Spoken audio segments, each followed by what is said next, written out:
আজকে আমি আপনাদেরকে দেখাবো কিভাবে রাবার প্রসেসিং করা হয়।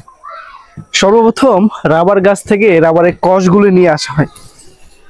এটি যেটি দেখতে পাচ্ছেন সাদা সাদা, এগুলো হচ্ছে রাবারের কষ।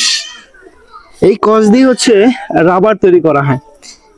এভাবে শুকানো হয়। শুকানোর পরে এই যে মেশিন, এই মেশিন দিয়ে রোল করা হয়। এভাবে ঠিক এভাবে রোলিং করা হয়। এটা দিয়ে মূলত খাস কাটা হয় এটা দিয়ে।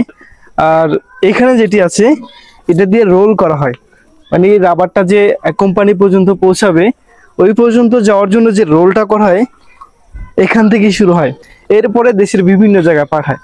তো আমি আজকে আছি রূপসীপাড়া ইউনিয়নের 3 নম্বর লাছাই পাড়াতে। এখানে এসে দেখলাম কিভাবে রাবার প্রসেসিং করতে হয়। আমার এক ভাইয়ের সাথে কথা বলবো, উনি সর্বপ্রথম এই মেশিনটার মালিক ছিলেন, কিভাবে রাবার প্রসেসিং করতে হয়। ভাইয়ের নাম?